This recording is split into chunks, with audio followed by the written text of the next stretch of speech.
আলাইহি আবানা, যা কইছেন এর খারাপ না, তো ওটাই ঠিক। তবে এতদিন ধরে বাপ দাদা একটা কাজ করে আইছে, আমরাও সাথে সাথে করছি, তা এত দুই একদিনের মধ্যে ছাড়িয়ে দেয় কি এরিয়া কতক্ষণ। বহু মানুষের এখন এই স্বভাব আছে, চোখের সামনে কোরআন হাদিস দিয়ে সবকিছু দলিল দিয়ে প্রমাণ করে বুঝাই দেওয়ার পরেও তারপরে বলবে তা আমাকে আগে হুজুররা কি বসতো না, তারা কি লেখাপড়া জানতো না, তারা কি এই করতো না, তারা কি একেবারে ভুল করছে, বাপ দাদা জীবন ভরে যা করছে তাই একদিনের রজে ছাড়িয়ে দেয় কি করে। এই কথাটা কাফেরদের কথা। আমার এক লজিং এর পাশে ছাত্র বয়সে যখন লজিং থাকি জালালাই সরহে বেকায়া জালালাইন দুই জামাতের সময়, আমার লজিং এর পাশে ছিল খেপু মুসাই। খেপু মুসাই নামে এক হিন্দু ছিল। আমার সেই সময় আমি তো ইয়াং যুবক মানুষ, ছাত্র মানুষ, লেখাপড়ায় ভালো সব দিনই। ও মুরব্বী আমার লেখাপড়া খবর সম্পর্কে খবর রাখতেন, যদিও হিন্দু, যে নাসির ভালো পড়াশোনা করে। তাই সে আমার সাথে উনি ধর্মীয় আলোচনা বহু করতেন। তো উনি বুঝাইতে চাইতেন, উনার বুদ্ধি দিয়ে উনার যুক্তি দিয়ে বুঝাইতে চাইতেন ভগবানের চাইতে গুরুর দাম বেশি, ভগবানের চাইতে গুরুর দাম বেশি। বোঝেন, ভগবান মানে আমরা আল্লাহ বলি, ওরা দাবি করে যে আল্লাহ, ভগবান মানে আল্লাহ, আসলে এটা না। একথা আবার ভুল ভাঙ্গায় নিয়েন। ভগবানের পাশাপাশি উন্ডা তার স্ত্রী সাব্যস্ত করে ভগবতী বলে, কি বলে না? তো ভগবান যদি আল্লাহ হয় তাহলে আল্লাহর স্ত্রী থাকবে ভগবতী। আমরা যাকে আল্লাহ বলি, আমার আল্লাহর স্ত্রীর নাম কি ভগবতী? আল্লাহর স্ত্রী আছে? পড়েন কুল হু আল্লাহু আহাদ আল্লাহুস সামাদ লাম ইয়ালিদ ওয়া লাম ইউলাদ ওয়া লাম ইয়াকুল লাহু কুফুয়ান আহাদ। আমার আল্লাহ একক, আমার আল্লাহ আস-সামাদ মানে অমুখাপেক্ষী, কাহারো কাছে ঠিকানা, কাহারো কাছে ঠিকানা। যদি আল্লাহর স্ত্রী থাকতো কমপক্ষে এক কাজে হলেই তো ওর কাছে ঠেয়া হয় মানুষ, কতক্ষণ। স্ত্রীকে ব্যবহার করার কাজেও তো ঠেকা হয়। আল্লাহর যদি স্ত্রী থাকতো তাহলে আল্লাহ সে ওর কাছে তো ঠিক যেত। আল্লাহুস সামাদ, আমার আল্লাহ অমুখাপেক্ষী, আমার আল্লাহ তোমাদের ভগবানের মতো না। তোমাদের ভগবান বছরের শেষ পর্যন্ত যাইয়া আমরা তো দেখি হাত পাও দুর্বল হয়ে যায়, নানান জায়গা খসে যায়, 3-4 দিক দিয়ে বাঁশ বাঁধা ঢিলে রাখা লাগে। ফাঁকা জায়গা, গাছতলা বসতলা বহুত ভগবানরে দেখছি, কুত্তই যাইয়ে নাক মুখ ভরে স্প্রে করে দেয়, কোনোদিনও কুত্ত খেদাতে পারে না, কতক্ষণ না কেন, ঠিক না?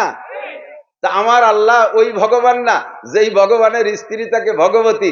আমার আল্লাহ ওই ভগবান না যে বছরের শেষে দুর্বল হয়ে যায়। তোমাদের ভগবান বছরের শেষে রং উঠে যায়, বিদেশের তো মিস্টেরিয়ানের রং দিয়া লাগে, আমার আল্লাহরও রং আছে। সিবগাতাল্লাহি আমান আহসানু মিনাল্লাহি সিবগা, আমার আল্লাহর রং আছে। আমার আল্লাহর রঙের চাইতে আর জগতে কোনো ভালো রং নাই। রংটা যে কেমন তা আমরা জানি না, সেই রং উঠলো কি না তাও আমরা জানি না। কাজেই সেই উঠা রং পুরোই দিতে হবে, সেটাও আমাদের দায়িত্ব না, আমরা বুঝি না। আমার আল্লাহর রং ওরকম রং না যে বছরে বছরে উঠে যায় আর মিস্ত্রিদের রং দেয়া লাগে। কাজেই আল্লাহকে ভগবান বলা, এটা আল্লাহকে আল্লাহ বলে স্বীকার করা হবে না, ঠিক কি ঠিক না? বাহারহাল মুরব্বী বলতেন, বাবা তোমরা যারে আল্লাহ বলো আমরা তাকেই ভগবান বলি, তবে ভগবানের চাইতে গুরুর মর্যাদা বেশি। আমি বললাম গরু কিরা, গুরু কিরা? কয় যে আমার গুরু আমার আব্বা মা, তার গুরু তার আব্বা মা, তার গুরু তার আব্বা মা, এইভাবে আব্বা মা হলো মেন গুরু। এই গুরুজনের মর্যাদা আল্লাহর চাইতে ভগবানের চাইতে বেশি। তা আমি বললাম চাচা, ভগবান সৃষ্টিকর্তাকে? সৃষ্টিকর্তা তো ভগবান, তাহলে সৃষ্টিকর্তার চাইতে গুরুর দাম বেশি হয় কি এরিয়া? কয় যে গুরুর মাধ্যমে আমি দুনিয়ায় আসছি, ভগবান তো আমার হাতে ধরে দিয়ে যায়নি। আমি বললাম তাহলে এই গুরুরে বানাইছে কিরা? কয় গুরুরে বানাইছে তার গুরু, সেই গুরুরে বানাইছে কিরা? আমি পিছনের দিকে যাওয়া শুরু করলাম। যাইতে যাইতে আমার ইচ্ছা যে আদম আলাইসাল্লাম নিয়ে ঠেয়াবো। বুড়ো তো বুড়ো পণ্ডিত শিক্ষিত মানুষ, টের পাইয়ে মাছ পথেতে কয় কাঁচাহান মুড়াই যে কয় আদার ব্যাপারীরা বা জাহাজের খবরের দরকার কি, মানে ধরা পড়ে যাবে ভাব, এই সময় চলে যেত। জীবনেও কোনদিন কোরআন হাদিসের সামনে কোন ধর্ম নিয়ে প্রশ্ন করে ইনশাআল্লাহ উলামায়ে হক্কানিকে, ইসলামকে, মুসলমানদেরকে হারাইতে পারবে না। প্রত্যেক ধর্ম এখানে এসে হেরে যেতে বাধ্য হবে, কথা বলুন ঠিক ঠিক না? আমরা সেরকম ওই রকম মুরব্বীদেরকে যদি বলি, আজকে যখন গেছেন তখন পড়েন, আমার চৌমনি হুজুর রহমতুল্লাহ আলাইহি বলতেন, মানুষ এদিক তাকান, মানুষের নফস কখনো ভালো চায় না, মানুষের নফস কখনো ভালো চায় না। নফসের চাহিদা এনিম্যান এভরিবডি। আমি মাওলানা নাসির হাজার হাজার মানুষকে ওয়াজ করি, আমারও নফসে খারাপ চাই, ও পীর মাশায়েখদের নফসও খারাপ চায়। কিন্তু যাদের কন্ট্রোল ক্যাপাসিটি আল্লাহ দিয়েছে তারা ওই নফসকে দমন করে ভালোর দিকে রাখে, আর যাদের কন্ট্রোল ক্যাপাসিটি কম তারা নফসের কাছে হেরে যায়। কথা বলুন ঠিক কি ঠিক না? তো চৌমনি হুজুর রহমাতুল্লাহ আলাইহি বলেছিলেন, ভারতের ভিতরে এক বুজুর্গ ছিলেন, বহুত বড় বুজুর্গ, আমাদের চরমনায় পীর সাহেব যেমন বর্তমানে বাংলাদেশে প্রসিদ্ধ, লক্ষ লক্ষ মুরিদ মুত্তাকিন, উনারও ওই দেশে ভারতে ওইরকম লক্ষ লক্ষ মুরিদ মুত্তাকিন। তো পীর সাহেবের বয়সের শেষকালে আইসা পীর সাহেব প্রায় মাসে একবার অজ্ঞান হয়ে যায়। অজ্ঞান হয়ে গেলে মুরিদরা এরপরে ডাক্তার কবিরাজ এনে চিকিৎসা করে। ইতিমধ্যে খবর পাইলেন যে ওই পীর সাহেবের এলাকায় এক হিন্দু যুবক, বয়স বেশি না, 30-35 হবে, 40-এর আগ পর্যন্ত, এই যুবকের ওখানে একটা আজীব একটা কারামতি যুবকের থেকে প্রকাশ পায়। আসলে এটাকে মুসলমান না হলে কারামতি বলে না, মুসলমান না হইলে অমুসলমানদের এটা মেসমারিজম বা তেলিসমাত বলে। তো ওই যুবকের ওখানে একটা তেলিসমাতের প্রকাশ হয়। কি? যত বড় রুগী হোক না কেন, ওই যুবকের বাড়ির বাউন্ডারির মধ্যে নিলেই সে এমনি এমনি সুস্থ হয়ে যায়। অজ্ঞান রুগী নিয়েও চিকিৎসা করা লাগে না, শুধু তার বাড়ির এরিয়ার মধ্যে ঢুকাইলে সে সুস্থ হয়ে যায়। আজীব এক অকেয়াম, এদিক খেয়াল করেন, মজা পাবেন। এখন পীর সাহেব মাঝে মাঝে অজ্ঞান হয়ে যার ডাক্তারদের চিকিৎসা করে, আর মুরিদদের স্বভাব আজীবন বাপ মরে মরুক তবু পীর না মরে। কতক্ষণ বাপের সামনে কল করে মোরগ ধরিয়ে নিয়ে পীর সাহেবরে খায়, বাপরে একটা সড়া ভাই ধরিও খায় না। কামাই করে বস্তা ভরে টাকা পীরির দরবারে ঢালে, বাপরে একটা লুঙ্গিও কিনে দেয় না। এরকম কিছু নেক সন্তান আছে না? নেক সন্তান নাকি এরা? আমি উল্টোটা করলাম নাকি তা আল্লাহ জানে। তো পীর সাহেব বাইসে থাকুক এই কামনা করে, বাপ মা মরে মরুক। মুরিদরা কইতেছে, হুজুর আপনি এরকম মাসে মাসে অসুস্থ হন, তো এবার আমরা কি আপনি অজ্ঞান হয়ে গেলে কি ওই ঠাউর বাড়ি একটু নেব হুজুর, উড়াকান্দি একটু নেব? হুজুর কে আস্তাগফিরুল্লাহ, আমার যেখানে হায়াত আছে, যতদিন আছে অতদিন বাঁচবো, আমার যেখানে মরণ আছে সেখানে মরবো, তাই বলে আমার সারা জীবনের সাধনা শেষ হবে একটা হিন্দু ঠাউর বাড়ি যে আমি মরবো? এটা হতে পারে না। আমি মরলে এখানে মরি, তোরা নিস না। তো সেইভাবে রয়েছে। কয়েকবারের পরে মুরিদরা, আজকে পীর সাহেব অজ্ঞান হয়ে গেছে, এখন মুরিদরা হুজুর তো অজ্ঞান, কোন জায়গা নিশ্চিত তা তো আর জানতেছে না, ওই বাড়ির মধ্যে নিলেই তো সুস্থ হয়ে যাবে, ফেলাই থুয়ে দোলই চলে আসবো। তারপরে বুড়ো বুঝে বেড়াবে ঘটনা কি। তো সত্যি অজ্ঞান হয়ে গেলে ধরে নিয়ে আতা সাইন করে নিয়ে ওই যুবকের বাড়ির এরিয়ার মধ্যে নিলি, হুজুর মুড়ায় উঠছে, আর মুড়ায় উঠেই সুস্থ হয়ে গেছে। মুরিদরা তো ভয়তে কাঁপতেছে যে নিষেধ করার পরও যখন নিয়ে আইছে তাহলে তো আমাদের পর গালাগালি করবে, রাগ করবে, ওরা ভেলাই দিয়ে সাইডিয়ে। এখন পীর সাহেব ওই জায়গা হুশ হইয়া দেখে যে সেই ঠাকুর বাড়ি, ওই যে মন্দির দেখা যায়। উনি রাগ না করে বিষয়টা খুব গভীরে নিলেন। বিষয়টা কি? সাবালেগ হওয়ার পর থেকে কোনোদিন নামাজ কাজা করি নাই, কোনদিন ফরজ ছাড়ি নাই, ওয়াজিব ছাড়ি নাই, মুস্তাহাব ছাড়ি নাই, তাহাজ্জুদ ছাড়ি নাই, ইশরাক ছাড়ি না, বিন ছাড়ি নাই, একটা নফল পর্যন্ত যা জানা আছে একটাও ছাড়ি নাই। প্রত্যেকদিন 5-10 পারা কোরআনে কারীম তিলাওয়াত করি, তাহাজ্জুদের মধ্যে 10 পারা তিলাওয়াত করি, সকাল সন্ধ্যা জিকির করি, লাখ কলমা খতম কতবার দিলাম, লক্ষ লক্ষ মানুষকে আমি হিদায়াতের ওয়াজ করলাম, শরীয়তের বিধিবিধান কিছুই ছাড়লাম না, কিন্তু এই কারামতি তো অর্জন করতে পারলাম না। কোন লোক, কোন অসুস্থ ব্যক্তি আমার ঘরে আইসে তো সুস্থ হয়ে যায় না। এই যুবকের এরিয়ার মধ্যে মোমেন আসুক আর কাফের আসুক, এনিম্যান এভরিবডি, যেই আসে সে সুস্থ হয়ে যায়। খবরটা আমার কানে অনেক আগে থেকে গিয়েছে, আর আজকে তার বাস্তব প্রমাণ আমার নিজের মাধ্যমে। কাজেই যুবকটার হালাত আমাকে জানতে হবে, কি কারামতি তার ভিতরে, কি যোগ্যতায় এইটা সে অর্জন করেছে। পেশাব গুড়ি পায় হাঁটতে হাঁটতে ওই যুবকের মন্দিরের ভিতরে ঠাকুরের মন্দিরে যা ঢুকছে। ঠাকুরও আগের থেকে হুজুরকে নামে চিনতেন, মাঝে মাঝে দেখেও চিনতেন।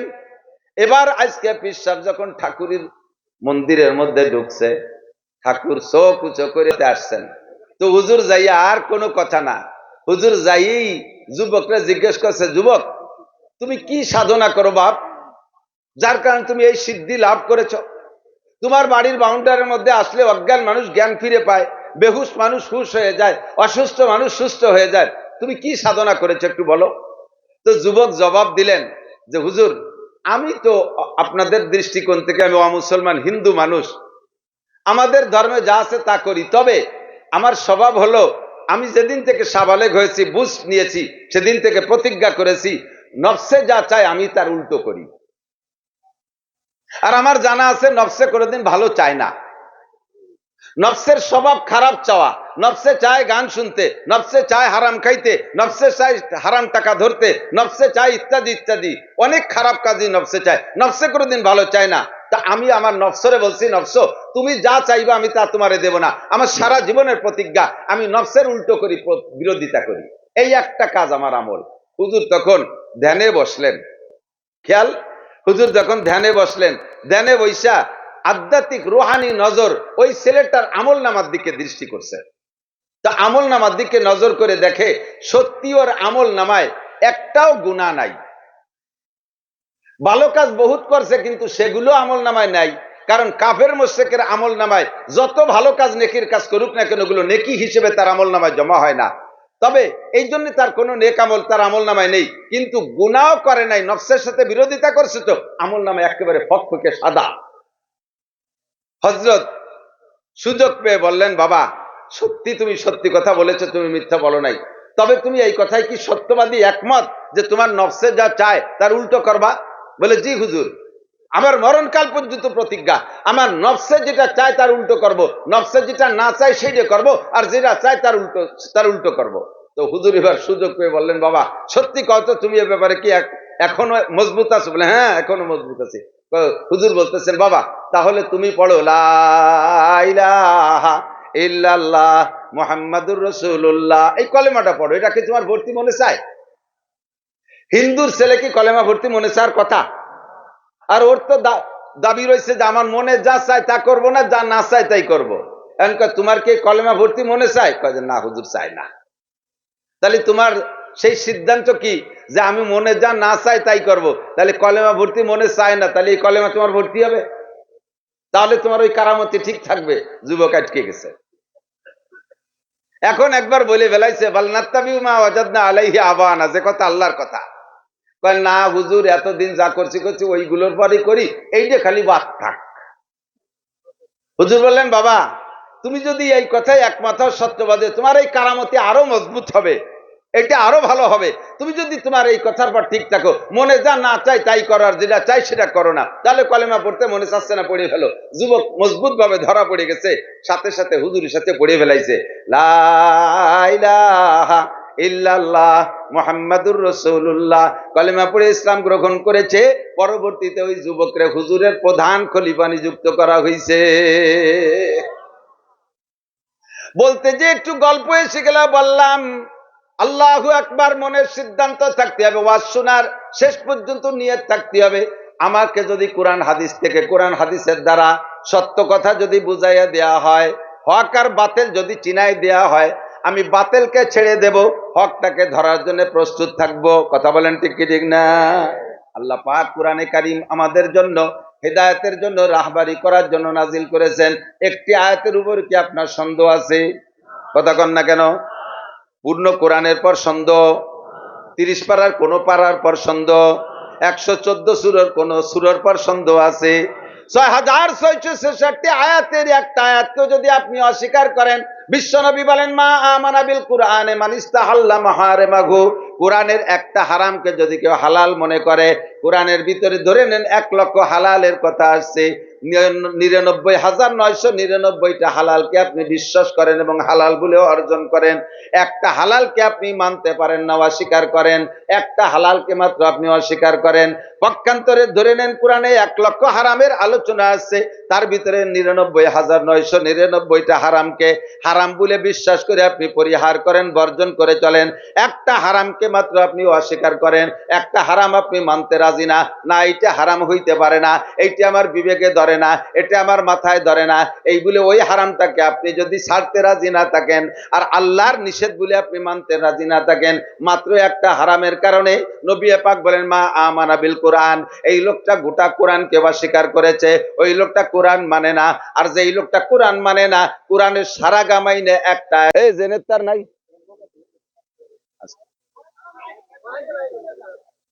আল্লাহ, আরে বৈদ্যুতিক ব্যাপার, এই জায়গা মাতুব্বাড়ি কার আছে? এখন ওই যে কারেন্ট আছে না গেছে? কথা বলেন, কারেন্ট আছে না গেছে? এত মানুষ থাকতে কি করে কারেন্ট গেল? এত মানুষ থাকতে কারেন্ট গেল কি করিয়া? একই ঠেয়াই রাখা যাবে? তাহলে ওকে দোষ দিয়ে লাভ কি? ওরা আছে ভালো, বাইক খুব ভালো, মাইক এদিকে খেয়াল করেন। আল্লাহ আকবার। ফাঁকে একটু জিকির করেন, লা ইলাহা ইল্লাল্লাহ। দোয়া করেন যাতে না এ গ্যাপ পাইলে, অন্ধকার পাইলে ওই যে মাঝখানে হাইতে মারার মতো ফাঁকা হয়ে গেছে। পিছনালা একটু আগায় আসেন, একটু কথা বলবো নিয়ত করছি, খেয়াল করেন। এই যে পোলাপান বেলুন কিনছে না, ফুলনি ফুলনি বেলুন, একটা বেলুন তো ফুলনো অবস্থায় ওর সৃষ্টি হয় নাই, সৃষ্টি হয়েছে তো ওর মধ্যে হাওয়া নাই, তাই না? এই বেলুনের ভিতরে একটা ধারণ ক্ষমতা আছে, একটুক হাওয়া সে সহ্য করতে পারে। ওই পরিমাণ হাওয়া দিলে বেলুনটা পুরো ফোলে। পুরো ফুলানোর জন্য ওই পরিমাণ হাওয়া দেওয়া লাগে, লাগে কি লাগে না? পরিপূর্ণ হাওয়া দিলে বেলুনটা পুরো ফোলে। যদি হাওয়া কম থাকে তো মুখের কাছে একটু চিটে থাকে, থাকে না, একটু শুকনো থাকে। সেটুকু ফুলাইতে গেলে পুরো হাওয়া দেওয়া লাগে। এবার বেলুনটারে পুরোইতে যেমন পুরো হাওয়া দেওয়া লাগে, এই পুরো হাওয়া ধরে রাখার জন্য, পূর্ণ হাওয়া বেলুনের মধ্যে ধরে রাখার জন্য বেলুনের সারা ডাগা ভালো থাকতে হবে না? আছে আছে, ওরা চেষ্টা করতেছে, ওরাও খেয়াল করতেছে। ওকে মাইকে এ জায়গা সার্ভিস ভালো না দিলে আপনারা কেউ নেবেন না, এ চিনতে তাকে আছে। সিজন তো সামনে ধরা রয়েছে, আপনাকে চাইতে ওদের টেনশন বেশি। তো বেলুনের সম্পূর্ণ হাওয়া ধরে রাখতে পুরো বডি ভালো থাকতে হবে না? ঠিক না? এখন পুরো বডি ভালো আছে বিধায় বেলুনটা পুরো ফুলনও ঠিক আছে। এবার বেলুনের কোনায় যদি ছোট্ট করে একটু ফুটো হইরে দেন, একটু সুর মাথায় দিয়ে ছিদ্র করে দিয়েছেন, সুর মাথায় দিয়ে ছিদ্র করে দিলে যতটুক ছিদ্র হয়েছে বেলুনের থেকে মাত্র অতটুক হাওয়া বেরোয় যাবে না? বাকি হাওয়া তো থাকবে, সব বেরোবে। সারাগা তো ভালো আছে, সারাগা ভালো আছে, তা সারাগা ভালো আছে, সারাগার হাওয়া থাকবে, যেটুক ফুটো হয়েছে ওইটুক হাওয়া বেরোবে। সেইটুক বেরোয়, থামিয়ে যায় না, সবটুক বেরোয়, সবটুক বেরোয় না। 30 পারা কোরআন শরীফ দিয়ে আপনার ইমান ইসলামের ব্লাডার সুন্দর রাখছেন, একটা জায়গা মারিয়ে দিয়েছেন। একটা হারাম রে মানেন নাই, ওই জায়গা ফুটো হয়ে গেছে। একটা হালাল রে মানেন নাই, ওই জায়গাটা খুসা খাইছে, হুস করে সব বাতাস ওই জায়গা দিয়ে বেরোয় চলে যাবে। লাস্টে বেলুনের হাওয়া যেমন থাকবে না, ওইরকম আপনার ইমানের হাওয়াও থাকবে না। এজন্য বলে মা আমানা বিল কোরআনে মান ইস্তাহাল্লা মাহারিমাহু, যে ব্যক্তি কোরআনের একটা হারামকে হালাল মনে করে, একটা হালালকে হারাম মনে করে। আবার খেয়াল, যে ব্যক্তি কোরআনের একটা হারামকে হালাল মনে করে, একটা হালালকে হারাম মনে করে, ওই লোকটা যেন গোটা কোরআনকে অস্বীকার করলো। আর কোরআনকে অস্বীকার করলে লোকটা মোমেন না কাফের। যেমন উদাহরণস্বরূপ ছোট্ট করে একটু বলে যাই, একটু করে বলে যাই, খেয়াল করেন। অনেকে বাড়ি পারিবারিক ভাবে পর্দা, ছেলে একটা বিয়ে দেশে আলেম ছেলে, বাকি সাইড দিয়ে হলো জেনারেল, একটা মৌলবী। এখন জেনারেল গুলোর বউ তো ওপেলে খোলামেলা ঘোরাফেরা করে, গায়ে মাথায় কাপড় নাই, এভাবে সব জায়গায় ঘোরাফেরা করে। কিন্তু মৌলবীটার বউ তো আর ওভাবে পারে না। মৌলবীটার বউ এসে বাড়ি পর্দা করতেছে, মৌলবীটার ছোট আর একটা আছে, সেটাও শিয়ানা, কলেজে পড়ে। এখন সে আইসা উকি ঝুঁকি মারতেছে একটু ভাবিরে দেখবে। অন্য ভাবিকের সাথে কত একসাথে দুধ ভাত খাইছে, অন্য ভাবিকের সাথে একসাথে গলায় হাত দিয়ে ঘুরে বেড়াইছে, এ ভাবির সাথে সেই চান্স পাচ্ছে না, মনটা ওর খুব খারাপ। যাইয়া বাপের কাছে কইছে, আব্বা এই সাইজে ভাবির একটু দেখতে দিল না, আমার তো ভাবি বড়, সাইজে ভাবির একটু দেখতে দিল না। বাপে এবার হুজুর রে কয়, আরে ভাবিরে দেখা দেখি এটা তো আগের থেকেই চলে আসতেছে, তুই এত কড়াকড়ি বাড়ির মধ্যে ওরিস কেন? ছেলে কয়, আব্বা এটা হারাম। ছেলে কয়, আব্বা এটা হারাম না জায়েজ। বাপে কি কয়, সবটা মাইনি পারা যায় নাকি? এই কথা বলার সাথে সাথে বাপে কোরআনের ওই পর্দার আয়াতটাকে অস্বীকার করে ফেলাইছে। পর্দার আয়াতকে অস্বীকার করার সাথে সাথে তবলিগি যাও, চরমুনায় যাও, 5 বার উমরা করো, 10 বার হজ করো, হাজার হাজার লাখ লাখ কোটি কোটি টাকা মাদ্রাসা মসজিদে দান করছো, তাহাজ্জুদ পড়ো, ইশরাক পড়ো, আবিন করো, পড়ো, জিকির করো, ফিকির করো, সব তোমার ওই ফুটে দিয়ে বার হয়ে চলে গেছে। তুমি এখন শূন্য, তুমি এখন বেঈমান কাফের। ছেলেতে দাড়ি রাখছে, একগাল সুন্নতি দাড়ি, আব্বাই ছেলের ধিক্কার দেয়, বাপের বয়স 60 এখনো দাড়ি রাখে না, উনি খোকা। 25 বছরের ছেলে দাড়ি রাখছে, আব্বা ছেলে রেখা তোর কি দাড়ি রাখার বয়স হয়েছে?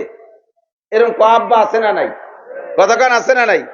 বাপে কোক আর না কোক, মাতে কয় তোর বাপ আজ সাবালে গেল না, তুই বুড়ো হয়ে গেলি কে? ছেলেতে দাড়ি রাখছে বিদায় বুড়ো হয়ে গেছে, এই কথা বলি আল্লাহর কুদরতের পর অভিযোগ করে যে ওর এখনো দাড়ি রাখার বয়স হয় নেই, তাই আল্লাহ ভুলিয়ে দাড়ি দিয়ে ফেলাইছে। এই না হবে প্রমাণ? তর্জমা কি দাঁড়ায়? তোর এখন কি দাড়ি রাখার বয়স হয়েছে? তাহলে দাড়ি রাখার বয়স হই নেই, তা আল্লাহ না জেনে শুনে দাড়ি দিয়ে ফেলাইছে। এই কথা বললে ইমান নষ্ট হয়ে যায়। আপনার অন্য অন্য সব দিক ঠিক আছে, একটা জায়গা ফুটো করে দিয়েছেন, ইমানের হাওয়া ওখান থেকে বেরোয় যায়। এই জন্য আমি 30 পারা কোরআনও মানতে প্রস্তুত। আমি আমল করতে পারি না পারি, কমপক্ষে বিরোধিতা করব না। কথা বলেন ঠিক কি ঠিক না? আমল করতে পারি না পারি, কমপক্ষে বিরোধিতা করব না, আর আমল করার নিয়তেই কথা শুনবো। আল্লাহ আমল করার তৌফিক দান করেন, বলেন আমিন। কুরআনে কারীম আল্লাহ পাক রব্বুল আলামিন এভাবে সুন্দর করে সাজাইছে, বহু জায়গায় একটা আয়াতের তফসির আর একটা আয়াত। গোটা মানব জাতির সূচনা হয়েছে হযরত আদম আলাইহিস সালাম থেকে। এই বডি মানুষ, এই যে বডিতে আমরা আছি, এই বডি শুরু হয়েছে কাকে দিয়ে বলেন তো? সর্বপ্রথম মানুষের নাম কি একটু বলেন না, কে? নাকি বান্দর? ডারউইনের আব্বার নাম বান্দর, বিজ্ঞানী ডারউইনের বাপের নাম কি? বান্দর। আর আমাকে আব্বার নাম আদম আলাইহিস সালাম। আল্লাহ পাক রব্বুল আলামিন আদম আলাইহিস সালাতু ওয়াস সালামকে সর্বপ্রথম বানাইছেন। আদম আলাইহিস সালামের আব্বার নাম যদি কেউ কইতে পারে, আমার সারা জীবনের ইনকাম তারে দিয়ে দেব। আদম আলাইহিস সালামের আব্বার নাম জানা আছে? হাওয়া আলাইহিস সালামের মার নাম জানেন? ওই দুজনের আব্বা মা আছে। একজনকে আল্লাহ নিজ হাতে বানাইছে, আর একজনকে তার ভিতরে থেকে বের করে আল্লাহ তাআলা বানাইছে। আল্লাহ পাক বলেন, ইয়া আইয়ুহান নাসুত্তাকু রাব্বাকুম, কোরআন শরীফের আয়াত, হে জগতের মানুষ ভয় করো তোমার রবকে। ইয়া আইয়ুহান নাস, এ জায়গায় ইয়া আইয়ুহাল্লাযিনা আমানু বলেন নাই, মক্কি আয়াত, মক্কায় নাজিল হয়েছে আয়াতটি। আল্লাহ পাক বলেন, হে জগতের মানুষ, হে হিন্দু বৌদ্ধ খ্রিস্টান মুসলমান মুসলমান, হাস্তিক নাস্তিক মুরতাদ বেঈমান যারা আছো, লক্ষ্য করো, ইয়া আইয়ুহান নাস ইত্তাকু রাব্বাকুম, হে জগতের মানুষ ভয় করো তোমার রবকে। আল্লাযী খলাকাকুম মিন নাফসিন ওয়াহিদা, যে আল্লাহ গোটা দুনিয়ার সমস্ত মানুষকে একটা মানুষ থেকে বানাইছে। কয়টা মানুষ? একটা মানুষ থেকে বানাইছে। যেই মানুষটাকে আল্লাহ পাক নিজ হাতে বানাইছে, এই একটা মানুষকে বানায় জান্নাতের মধ্যে রেখে দিয়েছেন। আদম আলাইহিস সালাম জান্নাতের ভিতরে কিছুক্ষণ একা একা, জান্নাতের মধ্যে আর কোনো মানুষ নাই। ফেরেশতারাও ফেরেশতার, তারা তাদের স্বভাব নিয়ে ঘোরে। মানবিক চাহিদা, মানবিক স্বভাবের কোনো ব্যক্তি ওর মধ্যে নাই। একা একা ভালো লাগে না। জোহরের পরে টাইম মতো জোহর অনুমান, দুপুরের পরে আদম আলাইহিস সালাম জান্নাতের মধ্যে খানা খাইয়া একটু ঘুম গেছে, মনের অবস্থা ভালো না, একা একা ভালো লাগে না। কুদরতে কালা, কুদরত রব্বুল আলামিনের কুদরত এইটা টের পাইয়া, এমনি তো তার শেষ নিয়ম তো আগে থেকে আছে, তার ইচ্ছা তো আগে থেকে রয়েছে। আদমের কখন খারাপ লাগে, কি জন্য খারাপ লাগে বুঝা, ঘুমের মধ্যে আদম আলাইহিস সালাম বাম পাজরের একটা বেকা হাড় নিয়া, বাম পাজরে এই যে বুকের মধ্যে এনে হাড় আছে না, রিক্সা ছোটার মতো বেহা বেহা হাড় সবাই আছে না, রিক্সা ছোটার মতো, এরই একখান বেকা হাড় বাম পাশের থেকে নিয়া হাওয়া আলাইহিস সালামকে আল্লাহ বানাইছে। আরে ভাই, হাড় তো সুজা সুজা আরো কত জায়গা আছে, ওই যে একটা নীলি নীতি পারতেন। আল্লাহ বাম পাশে থেকে এখন বেকা হাড় নেছে, আজকে গুনিয়ে দেখেন এই পাশে এই পাশে এখন কম আছে। আমার মতো শূন্য যারা তাকে তাতে বাঁচবে না, মোটারা নাগল পাবেন না। বাম পাশে হাড় এখন কম আছে। এই বাম পাশের হাড্ডি দিয়া হাওয়া আলাইহিস সালামকে বানাইয়া জান্নাতের মধ্যে বসায় রাখছে। আদম আলাইহিস সালাম আসরের আগে ঘুম থেকে উঠছে, ঘুমের থেকে উঠে দেখে বিশ্ব সুন্দরী হাওয়া আলাইহিস সালামের মতো রূপসী জগতে কোনো মানুষ আসে নাই, নারীদের মধ্যে আর কেউ আসবেও না। কথা বলুন ঠিক কি ঠিক না? সমস্ত জান্নাতি নারীরা জান্নাতে যখন যাবেন, হযরত হাওয়া আলাইহিস সালামের মতো রূপসী হয়ে যাবেন। আর পুরুষরা সাইজে হবে আদম আলাইহিস সালামের মতো 60 হাত লম্বা, আর চেহারা হবে ইউসুফ আলাইহিস সালামের মতো। কন্যা সুবহানাল্লাহ। ইউসুফ আলাইহিস সালামের চেহারা সম্পর্কে তো জানা আছে, হাদিসে আছে, তাফসীরের ভিতরে লেখে 70 সূরা। আমার নবী বাদে, আমার নবী ইস্তেসনা, নবী বাদে যত মানুষ কিয়ামত পর্যন্ত আসবে আর আশা হয়ে গেছে, সমস্ত মানুষের জন্য আল্লাহ পাক একটা রূপ রেখেছেন, একটা রূপ বরাদ্দ করছে। এই রূপটুক মানুষের একটা বরাদ্দ আছে না, যেমন বাঘের একটা রূপ, বিড়ালের একটা রূপ, কুত্তের একটা রূপ, শিয়ালের একটা রূপ, সাপের একটা রূপ, গরুর একটা রূপ, মানুষের একটা রূপ আছে। এই রূপটা আল্লাহ তাআলা যা বরাদ্দ করেছেন, তার টোটাল রূপের অর্ধেক এক ইউসুফ আলাইহিস সালামের একারে দিয়েছে। তোমরা একটু ঘুরে দেখো সমস্যা কোথায়, তোমরা নিজেরা একটু ঘুরে দেখো সমস্যা কোথায়, বসে থাইয়ে ট্রাই করলে পারবা না। আল্লাহ। আচ্ছা আচ্ছা, এখন কি শোনা যায়? তাও আসছে না বলে।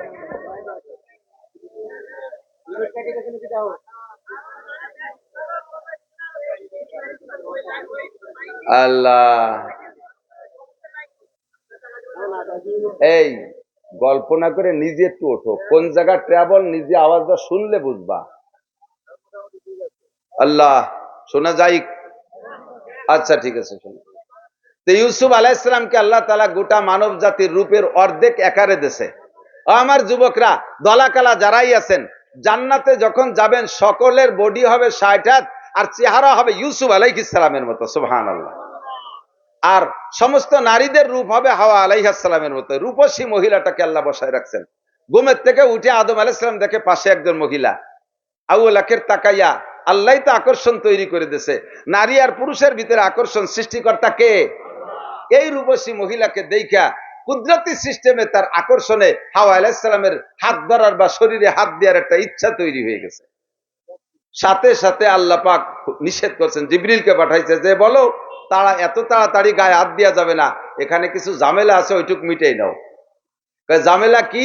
এইটা হবে তোমার স্ত্রী, স্বামী স্ত্রী সম্পর্ক তৈরি করতে হবে, বিবাহ বন্ধনে বন্দী হতে হবে।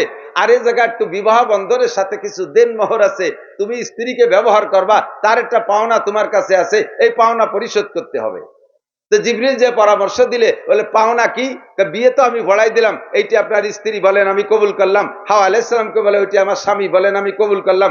ইজাব কবুল হয়ে গেছে, এখন দেন মোহর কি? বিশ্বনবী মুহাম্মদুর রাসূলুল্লাহ সাল্লাল্লাহু আলাইহি সাল্লাম, আপনার চেয়ে অনেক আগের থেকে তার সৃষ্টি, তিনি হলেন সবচাইতে প্রথম, তার নামে 10 বার দুরূদ শরীফ পড়তে হবে। কন্যা সুবহানাল্লাহ। 10 বার দুরূদ পড়লে এইটাই হবে আপনার স্ত্রীর দেন মোহর পরিশোধ। আমার নবী, নবী পাক বলেন, আনা নবিয়্যুন ওয়া আদামু বাইনাল মাই ওয়াত তিন, আমি তখনও নবী যখন আদম আলাইহিস সালাম মাটি আর পানির মধ্যে ছিলেন। আমার নবী আগে না আদম আলাইহিস সালাম আগে? আরে কন্যা কথা, আদম আগে না নবী আগে? একদিন হযরত জিবরিল আলাইহিস সালাম দেহিয়াই কালবির রূপ নিয়ে নবী পাকের ঘরে ঢুকছে। ফাতেমা রাদিয়াল্লাহু তাআলা আনহা দেইখা জিবরিলকে চিনে ফেলাইছে, চিনে বলতেছে সালাম দিলে, আসসালামু আলাইকুম ছোট কাকা, কেমন আছেন? ছোট কাকা মানে কি বাপের ছোট জন্য ছোট কাকা কয় না? আমাকে এদিকের ভাষায় দুদু কয় না, না দুদু কয় নাকি? ওই ধরে নেন, কইছে দুদু কেমন আছেন। তো জিবরিল আলাইহিস সালামের এই ছোট কাকা শব্দটা, দুদু শব্দটা একটু কম ভালো লাগছে, শুনে মন খারাপ। ওই খারাপ মন নিয়ে যায় হুজুরের কাছে উপস্থিত। হুজুর চেহারা দেখে টের পাইছে, বলছে জিবরাইল মন খারাপ কা, কি ব্যাপার, কি হয়েছে? তো জিবরিল বলিয়ে বেলাইছে, কন্দি হুজুর ফাতেমা আমার দুদু কয়, ছোট কাকা কয়। তো হুজুর বলতে তাতে সমস্যা কি? কয় যে সমস্যা কিছু না, আপনি তো ধরেন আজকে যে 60-60 বছর হলো দুনিয়ায় আইছেন, আর আমার আপনার আগে তো কত নবী রসুল। আদম আলাইহিস সালাম আইছে প্রায় 9500 বছর আগে। আদম আলাইহিস সালামের আগে জিন জাতি ছিল, আমি তারও কত আগের থেকে, তাহলে আমার সৃষ্টি কত আগে, আর আপনি হলো সেদিনকের মানুষ, আমি কি আপনার সাথে বয়সে ছোট যে আমারে দুদু কয়? তো হুজুর আলাইহিস সালাম জিবরিলকে জিজ্ঞেস করছে, তা আপনার বয়স কত, আইডি কার্ড আছে? কয় না আইডি কার্ড তো নাই, আমার একটা